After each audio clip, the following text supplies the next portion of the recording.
రైతులను ఆదుకోవడంలో ప్రభుత్వం విఫలమైందన్నారు మాజీ మంత్రి హరీష్ రావు. గోదావరిలో నీళ్లున్నా పొలాలకు పారించడంలో విఫలమయ్యారన్నారు. సాగునీరు లేక బోర్లు వేస్తూ రైతులు ఇబ్బందులు పడుతున్నారన్నారు. రాష్ట్రంలో 20 లక్షల ఎకరాల్లో పంటలు ఎండిపోయిన విషయాన్ని ఆయన గుర్తు చేస్తున్నారు. 180 మంది రైతులు ఆత్మహత్య చేసుకున్న విషయాన్ని కూడా ఆయన ఈ సందర్భంగా ప్రస్తావించారు.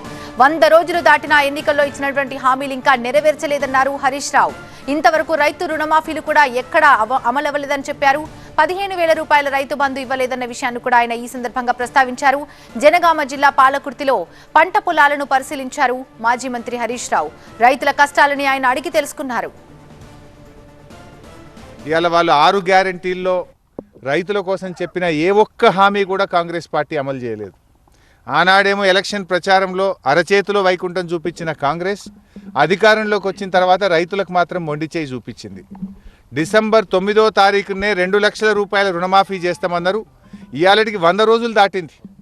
బాండ్ పేపర్లు రాసిచ్చిండ్రు, నోటరీ డాక్యుమెంట్లు తెచ్చి ప్రజల్ని నమ్మించిండ్రు, మోసం చేసింది. ఇవాళ ఆ రోజేమో బాండ్ పేపర్లలో ఇంటింటికి తెచ్చి ఇగో మేము ఎక్కంగానే మొదలే 2 లక్షలు మాఫీ చేస్తామన్నారు. ఇవాళ 100 రోజులు దాటినా ₹1 రుణమాఫీ చేసిన పరిస్థితి లేదు, ఒక అడుగు ముందుకు పడ్డ పరిస్థితి లేదు. ఇగో మేముండంగా మరి 10,000 రూపాయలు ఆ రోజు రైతు బంధిస్తే ఇగో మేము వస్తే 15,000 రైతు బంధిస్తామని చెప్పి నమ్మబలికిండ్రు. కానీ ఇలా 15,000 దేవుడు ఎరుగు కానీ ఇచ్చే 10,000 కూడా ఈరోజు బంద్ అయిపోయినటువంటి పరిస్థితి. ఇగో ఈ లక్ష్మిని అడిగినా, సత్యమ్మని అడిగినా, నరసింహని అడిగినా, ఈడ ఎవరిని అడిగినా మాకు రైతు బంధు రాలేదు అని చెప్పి ఇలా వాళ్ళు చెప్తా ఉన్నారు. అంటే ప్రభుత్వం కనీసం ఇచ్చే 10,000 రూపాయలు కూడా రైతు బంధు ఇవ్వలేదు.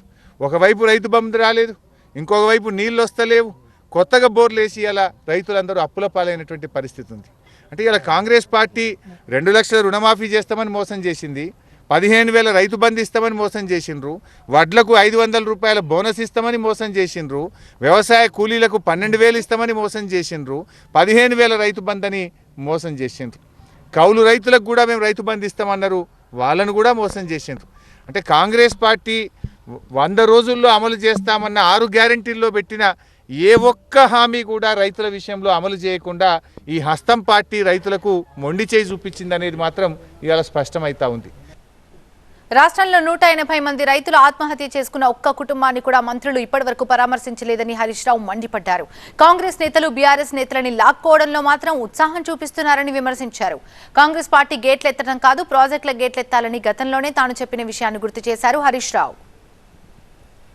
ఈ ముఖ్యమంత్రి గారికి కానీ ఈ మంత్రులకు కానీ కనీసం రైతుల్ని ఓదార్చే ఓపిక లేదు. 180 మంది రైతులు చనిపోతే ఒక్క మంత్రి కూడా పోయి ఇప్పటిదాకా ఒక రైతును పరామర్శించిన పాపాన పోలేదు. ముఖ్యమంత్రి ఏమో ప్రతిపక్ష నాయకుల ఇళ్లకు పోయి పార్టీలకు తెచ్చుకోవడానికి ఆయనకు టైం దొరుకుతూ ఉంది. గేట్లు తెరిచినా అని మరి గెలిచిన ఎమ్మెల్యేలను గుంజుకపోయే ప్రయత్నం చేస్తుండు, మా బీఆర్ఎస్ పార్టీ లీడర్లను ఇళ్లకు పోయి గుంజుకపోయే ప్రయత్నం చేస్తుండు. కానీ ఇవాళ రైతులు పిట్టల్లాగా రాలిపోతూ ఉంటే, చచ్చిపోతూ ఉంటే ఒక ముఖ్యమంత్రి రాడు, ఒక మంత్రి రాడు, కనీసం పరామర్శించరు, ధైర్యం చెప్పరు, గా నీళ్ళే శాత కాదు.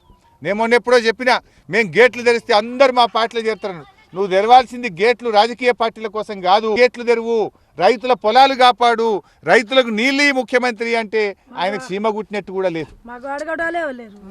ఆయన నీళ్ళిచ్చి ఇలా పంటలు కాపాడాలి. ఇలా ఈ ప్రభుత్వం తక్షణమే స్పందించి రైతులకు ఎకరానికి 25,000 రూపాయల నష్టపరిహారం ఇవ్వాలి. ఎక్కడైతే ప్రభుత్వ వైఫల్యం వల్ల, ప్రభుత్వమే పట్టించుకోకపోవడం వల్ల రైతులకు నష్టం జరిగిందో ఎకరానికి 25,000 రూపాయలు ఇచ్చి రైతుల్ని కాపాడాలి. ఇప్పుడు యాసంగి వడ్లు కొంటామంటున్నారు.